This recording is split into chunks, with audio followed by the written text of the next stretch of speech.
class on the Sheva Mitzvahs B'nai Noach, the 7 universal divine laws for all of mankind.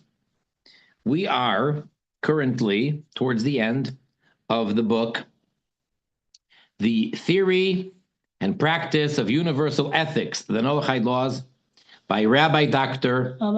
Shimon Dovid Cowen of Australia. We are in part 2 of the book, chapter 13, section B. That would be in the middle of page 361. Very exciting. We're getting towards the end of the entire book. Just a few more weeks to go. So this section is about, or it's related to, the mitzvah, the commandment, a prohibition of Aver min hachai, of eating any part of an animal that was removed or detached from the animal, before the animal was completely killed, before the animal was dead. And that brings us also to cruelty to animal, and what are we allowed to use of animals, etc. Can we take the hide of an animal and utilize it for ourselves, etc., etc. So, page 361, B, the permitted use of animals and physical resources. Pain and resource destruction for valid human benefit. Hashem is the creator of all beings, is also their ultimate owner. So in other words, morally, philosophically, we are not to decide what's right and what's wrong. The creator himself, the owner of all, is the one who determines and tells us how to use everything, what's appropriate, what's not, etc. The broadest sense of Hashem's ownership of his creatures is that limits are placed on their use.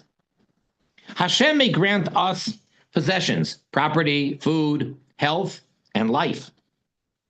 But these never cease to be also, and in a supervening sense, his possessions. At best, we have a concurrent ownership, which Hashem can also revoke. So for that reason, a person cannot say, it's my body, I can do as I please to my body. I need not take care of my body, or I can harm myself for whatever reason. That's not so. Our bodies are given to us, so to say, as a deposit, to be the watch person for the property of Hashem. This means also that the human being, to the best of his or her understanding, must use the resources of nature for moral and constructive purposes. The laws which relate to the human being's relationship to nature, discussed here, do not cover what the person should do with nature, but what the human being should not do with nature. All right? Things that we're not allowed to do. These limitations relate to pain caused to living creatures and destructive waste of non-living natural resources, whether vegetative or inorganic. When we speak here of harm done to living creatures or to other natural resources, we are not speaking of them as the property of other persons. Hunting animals in another person's reserve also has the aspect of theft. So that's a whole different discussion, not because of cruelty to animals or what have you, but it's simply stealing from someone else. Aside from the question of whether hunting without intent to eat the game is a cruel and unwarranted activity, where these animals also belong to another person, killing them constitutes damages against the other person. So also air pollution may not simply be a matter of environmental harm. It can also negatively affect other people. Disposing toxic waste into a river harms the water and its biological life. It also harms other people who rely on the water and its fish. The aspect of harm to the property, livelihood, or quality of life of others belongs to the general Noahide law of theft and material harm, which is not this chapter. Rather, here, the concern is with the limits on the suffering of sentient creatures and the destruction of physical or natural resources themselves, even when they are one's own or have no human owners. Even before humanity was permitted to kill animals to consume their flesh, meaning before the flood, it was permitted to make animals work. You can use an axe to plow your field, etc. Whether or not work is a limited imposition of suffering on animals, it was part of the human being's general permission to make use of and to control the natural world, to fill the earth and subdue it. Umilu es haaretz v'chivshuha, the words in Genesis chapter 1. As noted, after the flood, permission was given to Noach and his descendants, that is, all humanity, to kill living creatures, to eat their flesh, and make other use of them, such as wearing their hides. There is discussion whether killing an animal, even instantaneously, so presumably there's no pain or very minimal, is considered as an infliction of suffering upon them, as distinct from cruelty practiced upon them whilst they are alive. The prevailing view is that killing does cause pain for an animal. Consequently, the biblical permission to kill an animal for human needs is proof that pain may be caused to the animal for human benefit. In the words of one authority,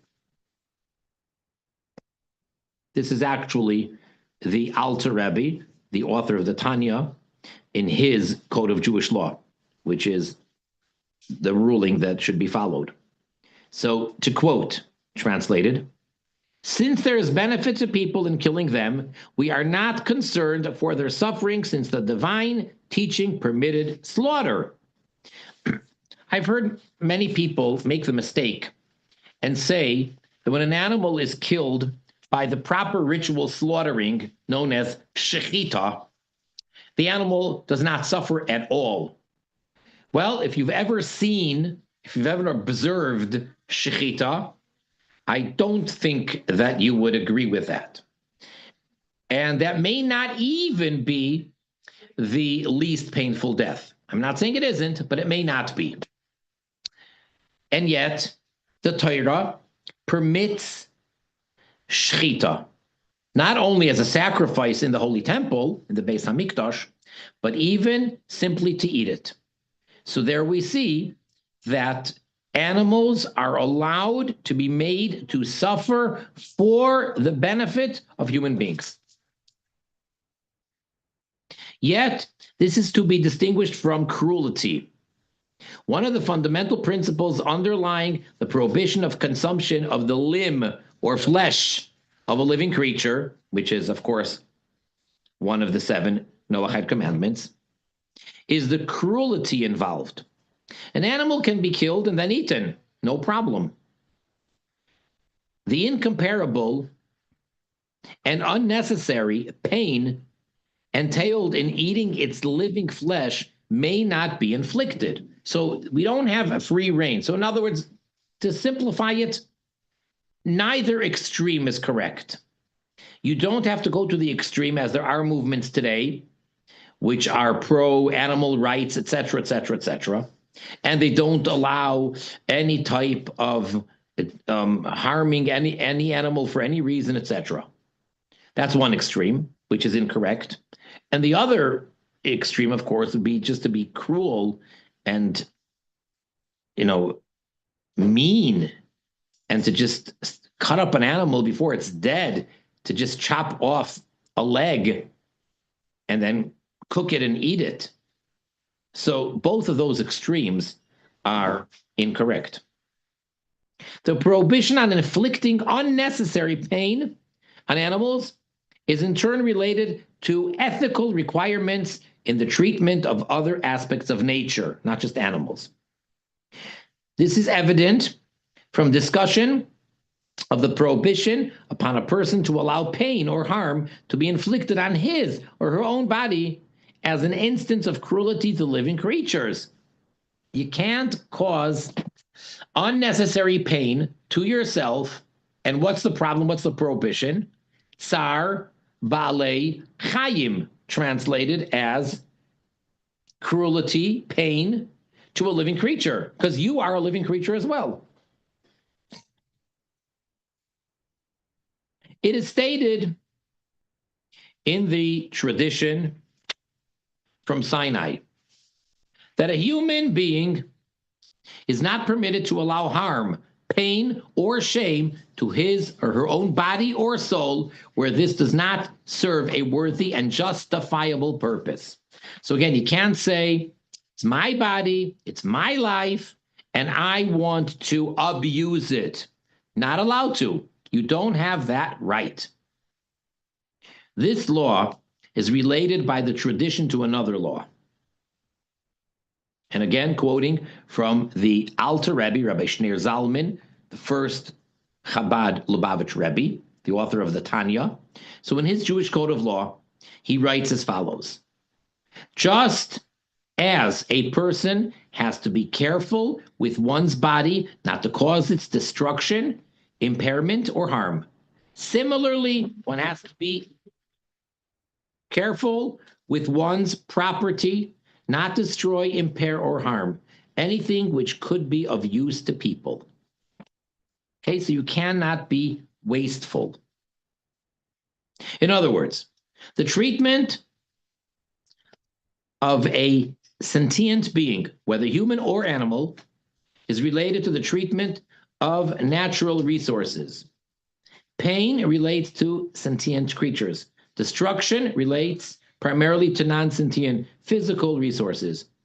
Causing unnecessary pain to living creatures is arguably more severe than the destructive waste of physical resources. And for that reason, an explicit prohibition was placed upon humanity in regard to the former.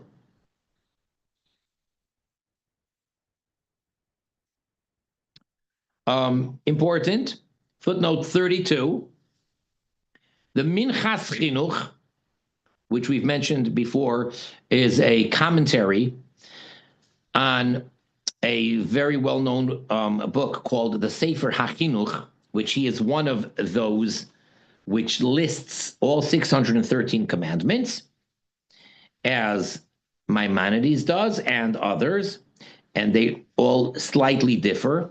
Well, they all agree there's 613. Question is exactly what are the 613? For the most part, they agree, but there are differences. So in Sefer HaChinuch, he devotes a paragraph. Sometimes it's a very long paragraph, other times shorter, but a paragraph explaining each one of the 613 commandments. Then there's a later commentary on that known as the Minchas Chinuch, where he goes into depth and elaborates and explains and brings in all sorts of different Talmudic ideas on each one of those mitzvahs.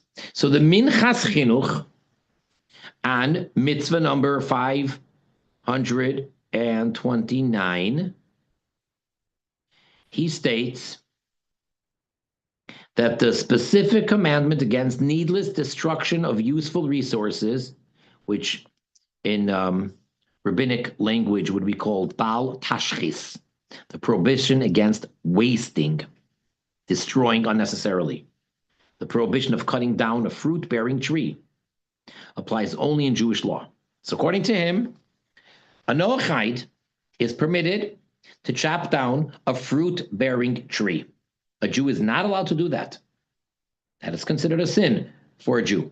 So we have different opinions, but he's just putting it out there in the footnote that you should know that according to this opinion, this prohibition does not apply to Noachites.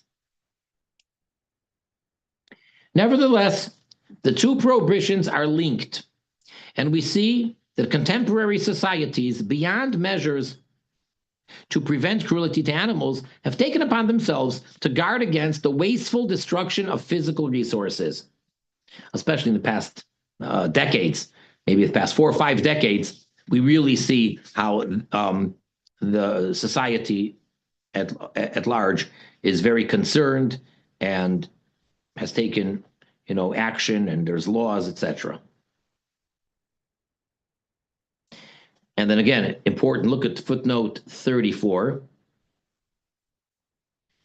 And as stated in chapter 1, where societies take upon themselves additional stringencies, these now assume the force of Noahide law, even if we would argue that it's not really an explicit prohibition, but because society took it upon themselves, that itself now becomes the standard, and it becomes obligatory.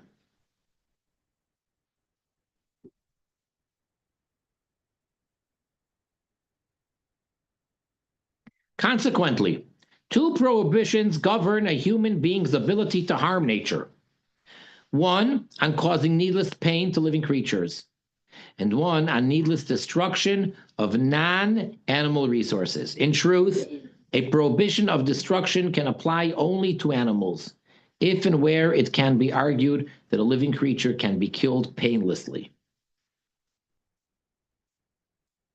It must be understood what purposes are considered constructive to warrant the use of animals, where some kind of pain is involved, and the consumption, destruction of resources. The former can include work, food, hides, and other parts of the animal's body, and even use of the animal for human experimentations. In other words, the scientists experiment with the intention of helping humanity, of coming up with medicine and cures, etc., where this serves human benefit. So also it includes monetary benefit and gain. The killing of living creatures is permitted also where they menace or distress or even constitute a nuisance to people, such as killing flies and mosquitoes. Okay? Some people would never do that. They say, I don't want to kill a living creature. They have feelings. They have a life. They have a family. You need not be concerned with that, because if it's a nuisance, that is enough to be able to kill these insects. In addition to financial gain, even convenience can be a consideration. Putting to sleep a sick animal is justified on the grounds that it saves the owner the cost and trouble of caring for it.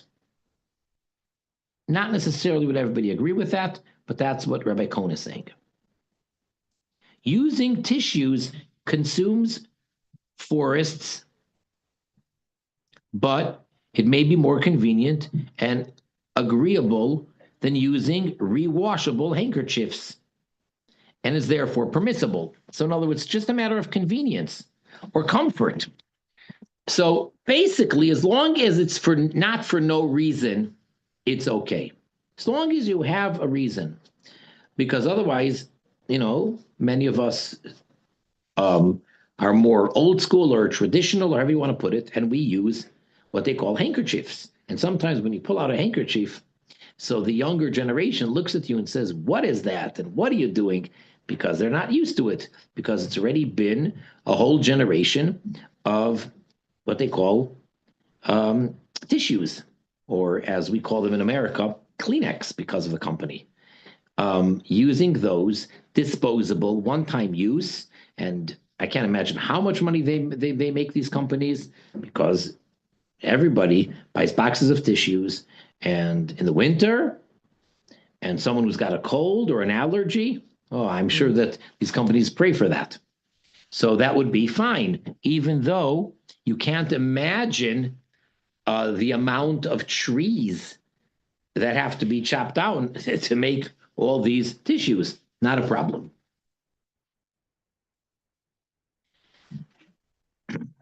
Arguably, though this is a fraught issue, even the destruction of surplus crops to maintain prices or the destruction of livestock, which farmers cannot maintain at current prices, serves the basic livelihood of the producers and is justifiable.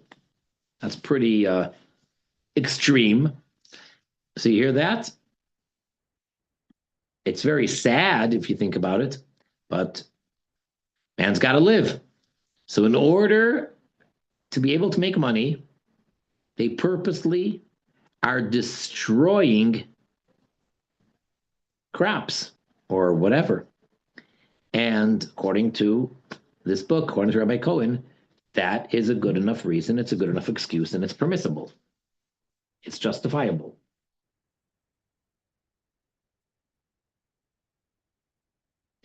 But again, let's see footnote 39. After all the italics, towards the end of the biur, where he writes that it would nevertheless be desirable to distribute the surplus crop to the poor, though this is not mandatory. So of course, it would be better, it's a higher level, if you want to have less, I get it, so that you can, have your livelihood and make your money. But instead of just wasting it and getting rid of all that, give it away to poor people, and then you will have gotten rid of it. But you cannot demand that they do that. That's not mandatory. It is a higher level. So also, in an extreme case, burning furniture to keep warm, where no other fuel is available, would be justified in that it serves basic health. Even though you're looking at that and you're thinking, what are they doing? Why don't you just use logs? Why are you taking good, beautiful, useful furniture? If you have no choice, it is permitted.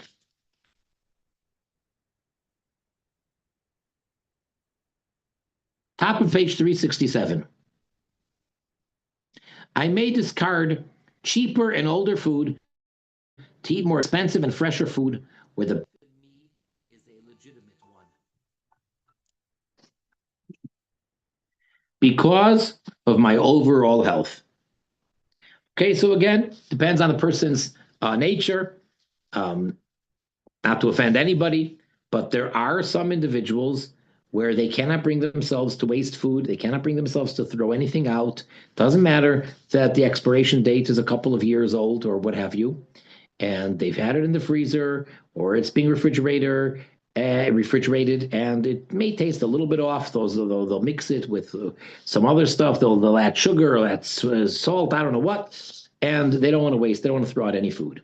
Then you have other people. Nope. They take what looks like really good food. It's old. Nope, sorry, it's day old food. And out with the old and in with the new. Again, if a person is concerned and they don't want to eat old food, they're allowed to throw it out for the new food. That's permissible. That's not called the prohibition of wasting. Pain, whether it is caused to a person or an animal, may serve a valid benefit. Smacking the head of a child who goes too close to a fire achieves a result in the recipient of the pain itself. The child now knows to stay away from contact from fire. Now, we're not getting into philosophical forms of education, whether corporal punishment is acceptable. We're talking about a little child, 2 years old. You can't really have a conversation with them to explain it to them, but you need them to get the message immediately, and it's dangerous. There's no time to waste. So therefore, if they do get a spanking or a smack or a hit, and it's associated with that. I know that some psychologists will say that it will have the reverse effect, et cetera, et cetera. But let's be old school for a moment, and they will get the message, and they will understand that they don't do that. So again, is there a benefit in causing them pain? Yes, it's for their benefit. It's to save them and possibly even to save their lives.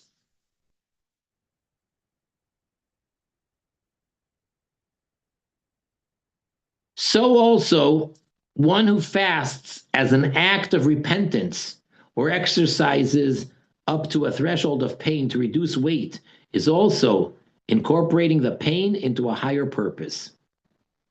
A lot of people work out, and they work out to the point where they're not comfortable. It's painful, but they believe that it's for their benefit. So even though you're inflicting pain on yourself, that's acceptable. You have a good reason.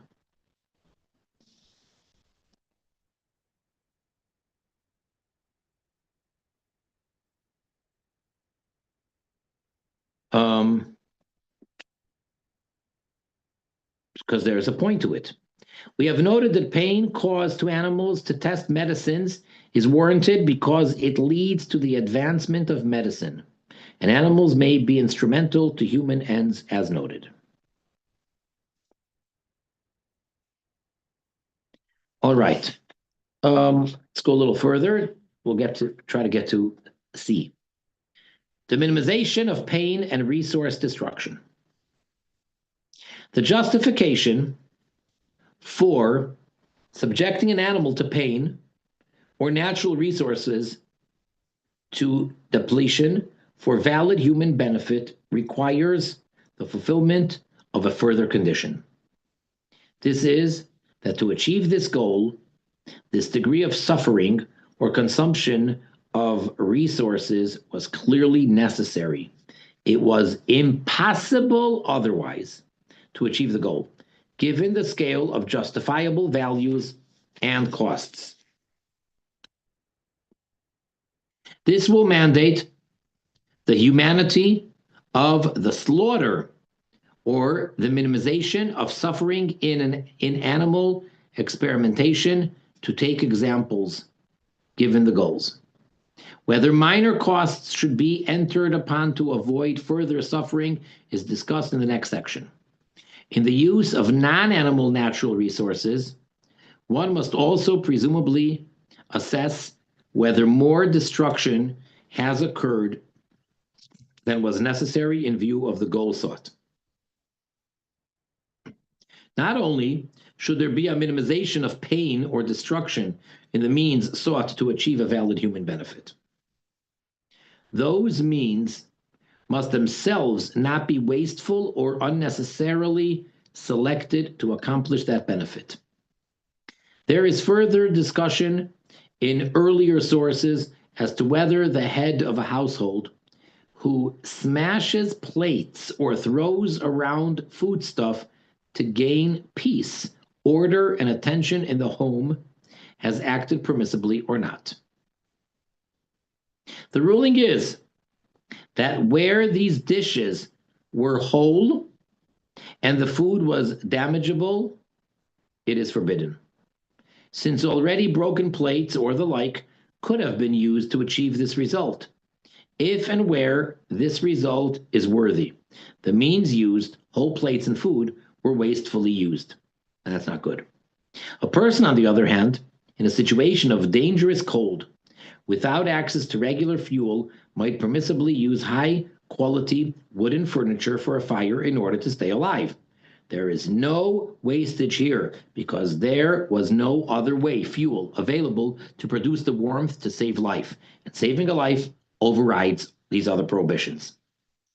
In short, acts of destruction in reality become constructive when they serve a valid purpose and where the destruction consumption is minimized and utilizes the fullest potential under the circumstances of the consumed resources. Even in war, where war is justified, as in self-defense, only the minimum necessary destruction of resources or facilities required to subdue an enemy can be justified. The destroyed resources belong to the enemy people, and their destruction may lead directly to their surrender. But rampage and destruction for its own sake is prohibited destruction. Certain things may need a total destruction, which cannot be minimized, as in the case of a particularly dangerous insect, which poses a present danger, even though it is not thereby incorporated into any other purpose or potentiality. That's still good enough to destroy it if it is causing harm and so forth. I think it's pretty clear. Any questions, comments?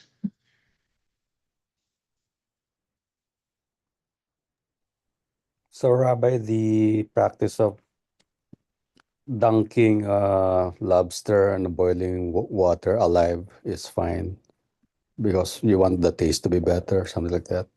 That is correct. But again, the problem would be, I don't know how they do it, but it has no part of the animal that you're going to eat can be removed before the animal is definitely dead. But to kill it through boiling water, because it will taste better, is permitted. May sound a little bit cruel, but again, everything is for a purpose of serving, even if it's just convenience of the human being. So yeah, that would be allowed. Thank you, Rabbi. But on the other hand, to just take an animal and drown it for fun, that's not allowed. You can't just take a dog or a cat and say, let me see what it looks like when they're drowning. That's forbidden. But if, let's say, someone wants to learn about life saving and being a lifeguard, and they want to see how is the instinctive reaction, what do they do as they're drowning? So it may seem very cruel, but that test has a purpose, and then in that case it would become permissible, because many of the tests that they do in these laboratories on animals are quite cruel, but they're doing them for a purpose. And that's why you have so many products, especially in the United States, which say on them, no animal cruelty was used or no experiments with animals was used to get to this product, because they know that many people are concerned with that.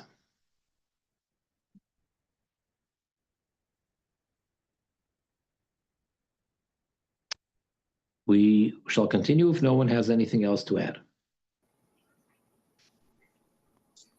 James or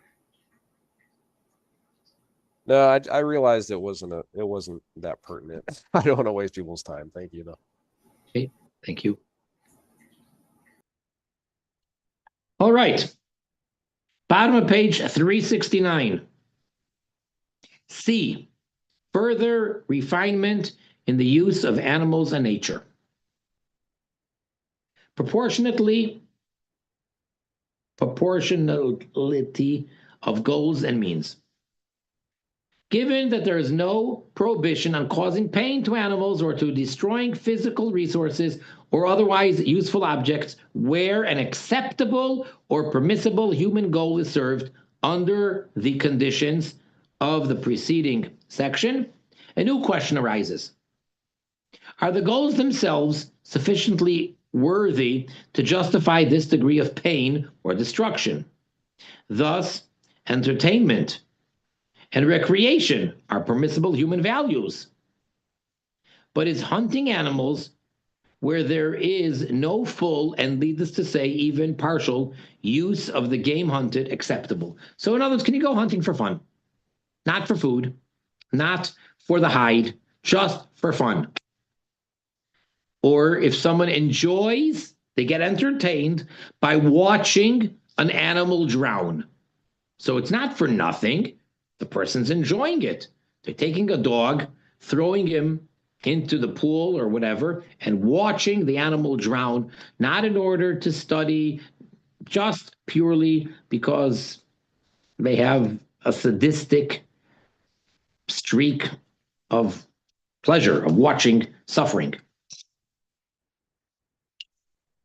There is a strong view that hunting exhibits a characteristic of cruelty and that the suffering is not justified by the quality of the purpose served. And therefore, this opinion would strongly say you're not allowed to go hunting for fun. Is the entertainment afforded by animals in circuses sufficiently meritorious to warrant the painful training of a circus animal? We only see the finished product, how enjoyable it is to watch these animals. But what they go through, the whippings that they get, can't imagine. So is that justifiable? So many people enjoy themselves at the circus, making so many children happy. Is that a good enough excuse?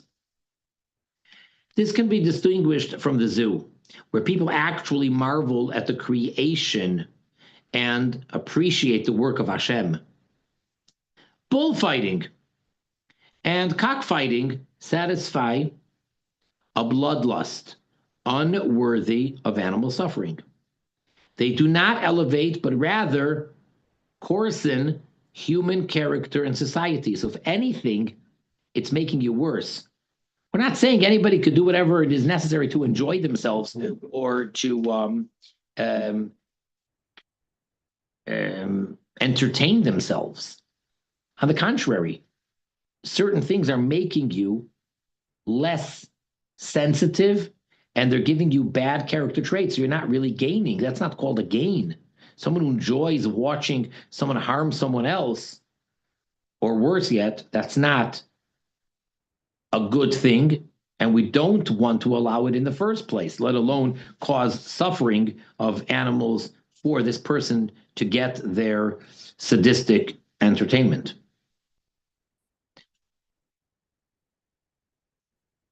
On the other hand, the use of animals for the testing of medicines relates to a worthy purpose.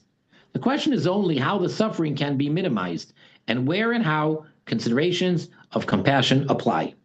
Okay, so you get into a lot of details, and really they should ask the question from the authoritative rabbis that can really give a ruling and follow what they say. To what extent? Like you have to weigh what do you expect to get from these animals that are being tested in the labs? What are you trying to prevent or cure? And what's the degree of the suffering, etc.?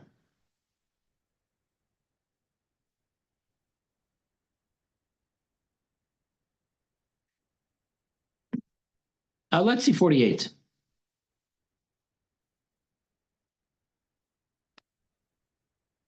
I'm sorry, let's first get to there. Sorry, we're not up to that yet. Sorry. Okay.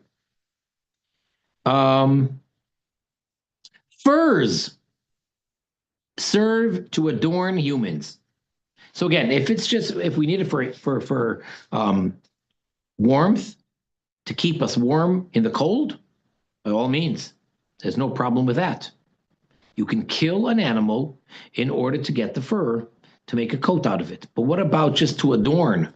Yet, where there is extraordinary cruelty involved, such as in the case of animals being skinned alive for their furs, it has been ruled that the wearing of such furs is prohibited. Not only can you not do it, you can't even wear it because it's a product of a prohibition.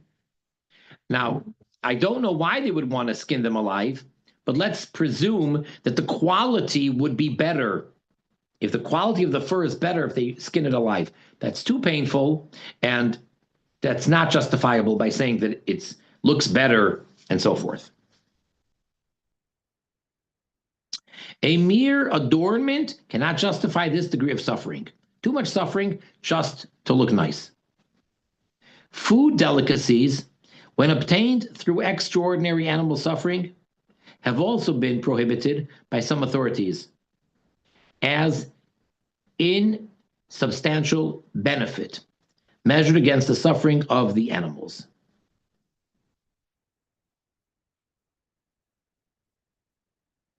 So again, you have to weigh it.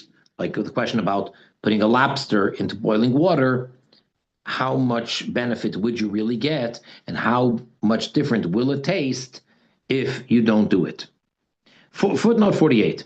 See Igres Moshe, that's from Moshe Feinstein, Evan Hoezer 492.2, which prohibits the growing of white veal because of the pain caused to animals to produce it. See the discussion of foie gras in man and beast. His conclusion: a general rule of thumb can be expressed as follows. It is permissible to inflict suffering upon an animal or kill it in order to satisfy a human need. However, the degree of suffering must be proportionate to the human need. A significant human, physical, or spiritual need justifies causing even very severe suffering to an animal. A minor need justifies causing a minor degree of suffering, and a desire that is antithetical to Torah values does not justify causing any suffering at all. Very simple. Second.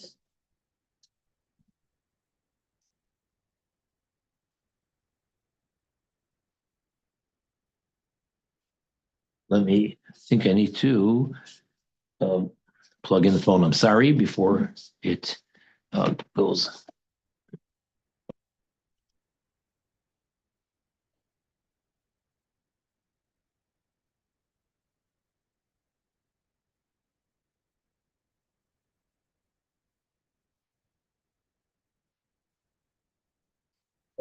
Sorry about that.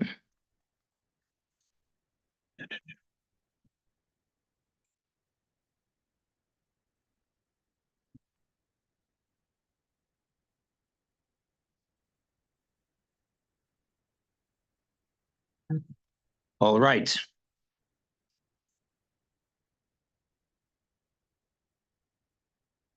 Whilst in these cases, human goals are directly served, and the adornments or delicacies in their perfection arguably could only be served optimally by these means. Still, the disproportion between the value of the goal and the suffering amounts to cruelty or the absence of compassion. In the case of cage eggs, eggs produced by hens in cages, as distinct from eggs produced by hens which have free range. And you'll see a lot of eggs say on them free range. It could be argued that the substantial reduction in price of a basic food commodity, such as eggs, makes the relative suffering of the birds defensible. I know there are those that actually question it, and there are those that really don't understand how we're allowed to purchase and eat these caged eggs. But here he's saying a svara, a thought, an argument why it would be permissible. And recently, the price of eggs has shot up. And since eggs are a basic necessity, people consume a lot of eggs, they use much eggs, and we cannot afford to have them that expensive. So if keeping the price down would be accomplished by having them suffer by being caged, that could be arguably permissible.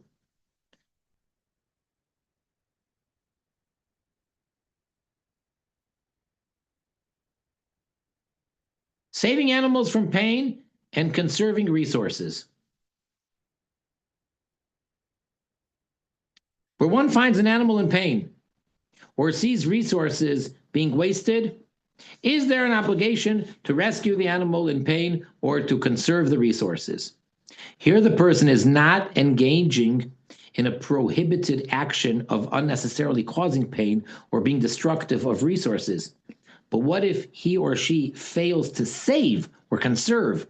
They're being passive. Do they need to be proactive? According to the baseline of Noahide law, there is no requirement to take positive action to save an animal for the sake of the animal. You see an animal suffering, you do not have to be a good, proper person and to take the animal to the veterinarian or whatever and save this animal that is clearly in pain. You see a bird, it fell, it has broken wings, and it's just lying there. Perhaps you'll feel terrible, you'll really feel bad for it, but according to the letter of the law, you're not required to try to help the bird or to conserve resources for the resources' sake themselves. There is, however, a second view that the prohibition of causing pain to an animal also mandates saving an animal in Noahide law.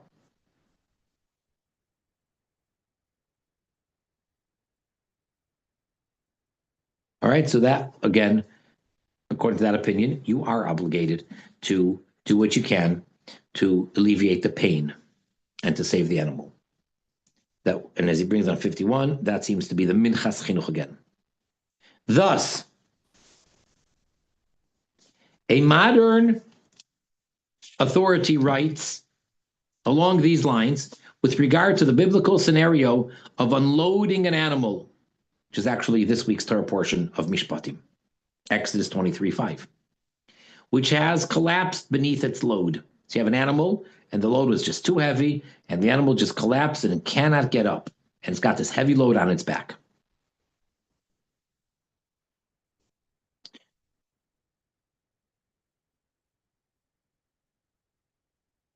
Note where it's coming from.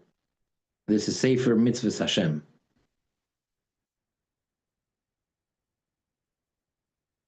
It would seem that according to the view that this commandment to unload an animal which is unable to maintain its load is on account of pain to animals, it is most certainly reasonable to say that humanity is commanded concerning it.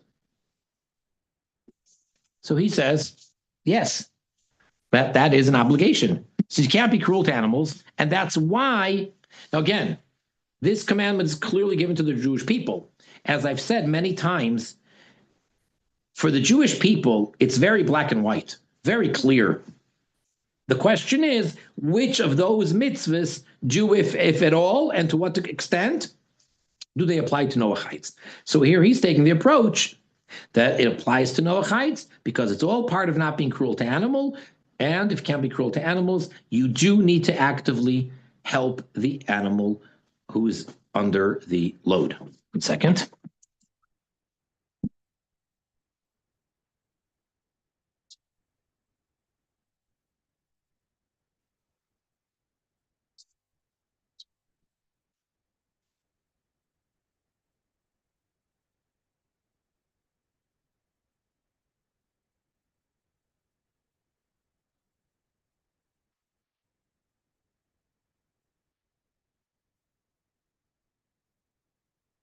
Yep.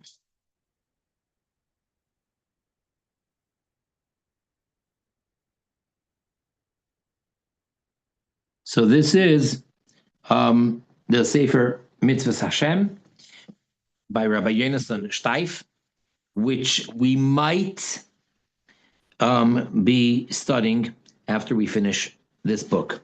But yeah, he does write over there that according to the opinion that the reason for the mitzvah of helping someone unload the animal is because of tsar balichaim, of pain to the animal, then he says, if you were to take that approach, then surely a Noachide is obligated in that as well. Rabbi, turn, what page are you on?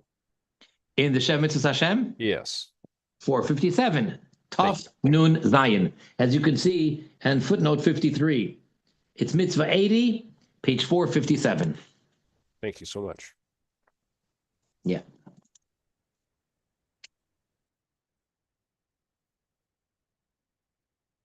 According to this view, the commitment will extend to physical effort required to help the animal.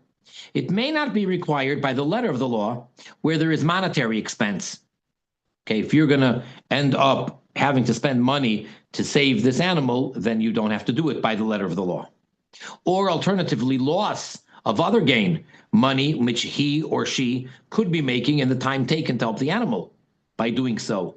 Now, you're losing time from work, or whatever you would be doing now to make money. So because you're going to spend now these few minutes or hours helping this animal, taking this animal to the vet, etc., so you could have been making money. Unless one can claim compensation, then you'd be obligated to do it, and then the person has to compensate you. But that wouldn't be talking about a stray animal. That would be talking about an animal that belongs to someone, and they simply need your help. And because of that, you will either lose money or not make money, but then you can charge them, and they will be obligated by the court to compensate you. Then you'd have to do it and get compensation. Similarly, there is a view that the prohibition of unnecessary waste of resources also indicates a great merit in saving resources. Though this is not obligatory. An example of this is recycling of paper, metals, water, etc. In other words, the bin, the resource bin, are you obligated to put recyclable things in the recycling bin? So according to this, yes, you'd be obligated to do so.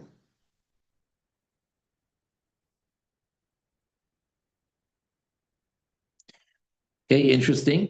Footnote 55, the source for that is Rabbi Yosef Gavriel Backhofer. Actually, years ago, he was my chavrusa. We studied together here in Chicago when he was living here in Chicago back in the early 90s, 1990, I believe. So we were studying together. So he authored many articles and so forth. So this is what he writes. A government agency has as a byline, avoid, reduce, reuse, recycle. All of these have to do with a review of costs and benefits, with a reassessment of the scale of human values and goals themselves. The question, which can be asked, as noted earlier, is whether the convenience and agreeability of paper tissues over washable cloth handkerchiefs, plastic bags over reusable bags, or heavy fuel consumption, or four-wheel vehicles used in an urban context. We're not talking about that you up in the mountains or whatever. Constitute values which justify the extent of consumption and destruction of resources entailed by them.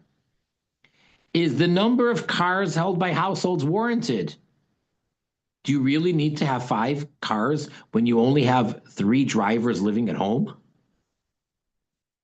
Does a culture of changing fashions create destructive waste?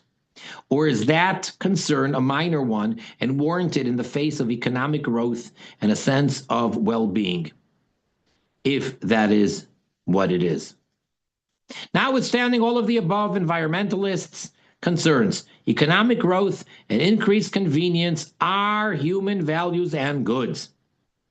It is important to ask if and when these can be foregone. The notion of a nature without scarcity of resources and goods is indeed a messianic concept. So that's a beautiful thing, and we're actually on the threshold of getting there. Yet, a conservationist's attitude to resources, including recycling and renewable energy, which is bought at not too great expense, that would reverse the benefit to humanity, is meritorious. All right, we are going to stop here. So we're up to page 377. Compassion and minimization of waste as virtues.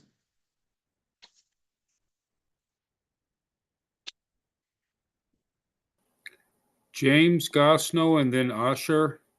Go ahead. All right, my turn. Well, thank you. I got page 373. Is there a different print to this book? Where are you talking about, and where? Where we finished. Oh, just now? Yeah, it says 373 for me. What did I say? 377? No, I'm sorry, 373. Thank you. Or- 373. My ears are clogged, so I could be off too. I don't know. No. Which I is may not- have had a slip of the tongue between That's all right. my tongue and your ears. I don't know. Yeah, we're a little team here. Aren't we? 373. Okay, compassion. There's only one edition, as far as I know. There's no different, layout of the pages. This Okay, book. thank you. I'm so sorry. My question, in hunting,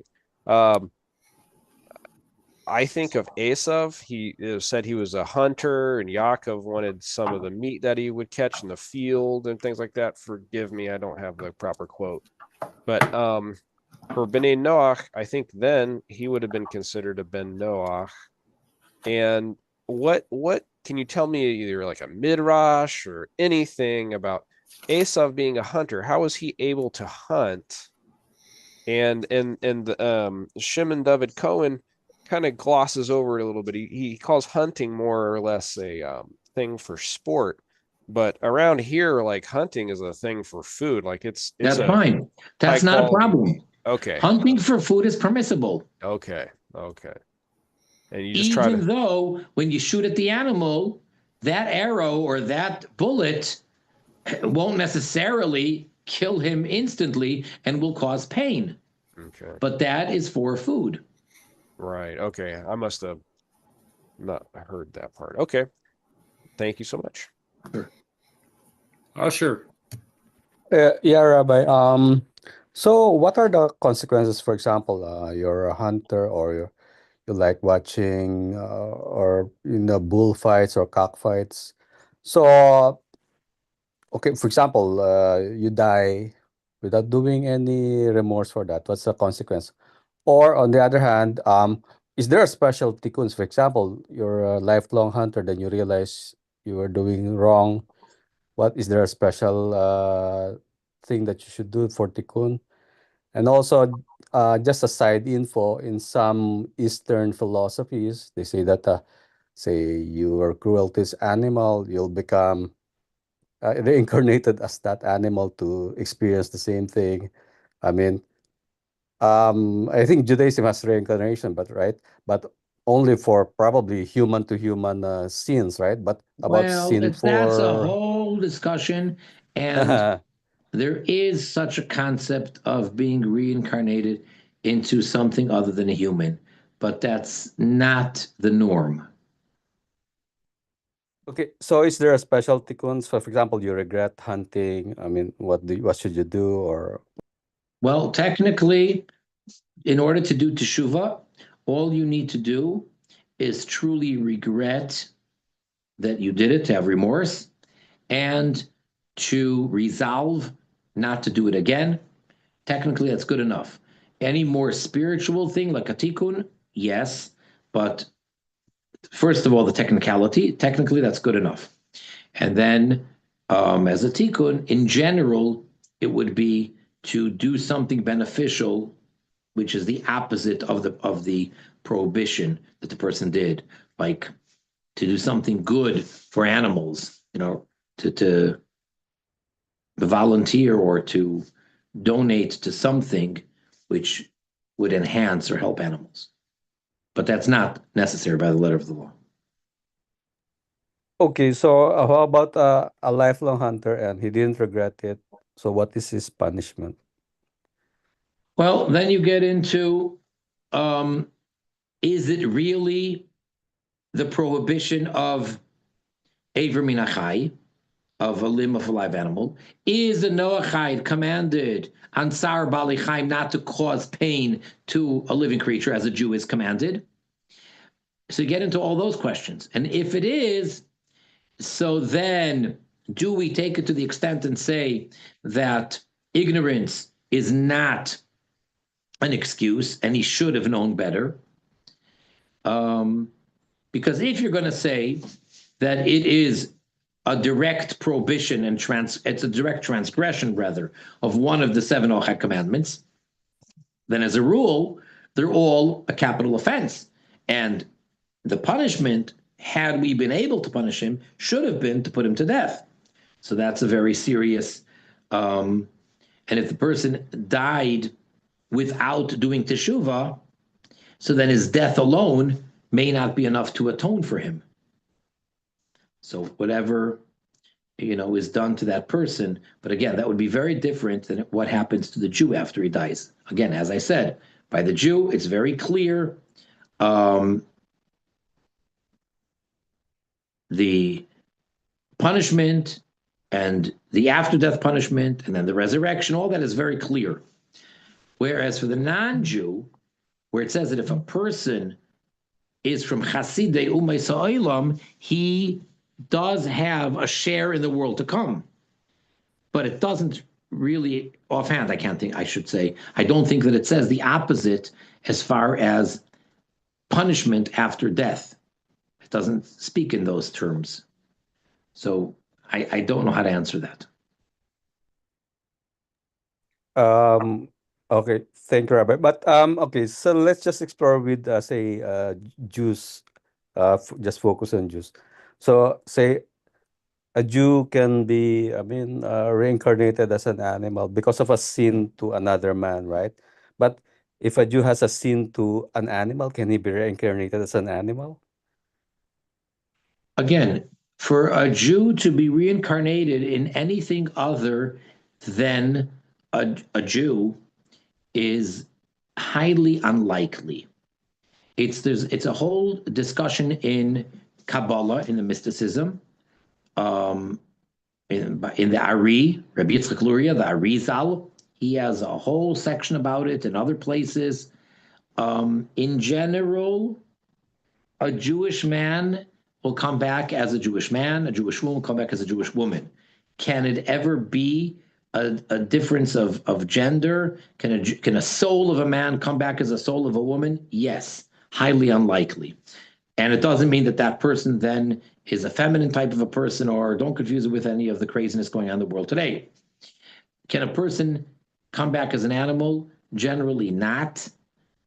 Does it ever happen? Yes. A person can even come back as something of vegetation, but it's highly unlikely, and that's a whole discussion for itself. Thank you, Rabbi. In other words, let's put it this way. It's not that if a person ate non-kosher meat, he's going to come back as that animal that he ate. He used to eat a lot of horse meat, so he's coming back as a horse. No. Mm-hmm. So that concludes our class for today. And we're moving along, and we're almost done, as I say, with this book. Okay. Wishing everybody all the best, much success in the 7 mitzvahs b'nei Noach, in serving Hashem, studying, observing, promoting, teaching, and Mashiach now.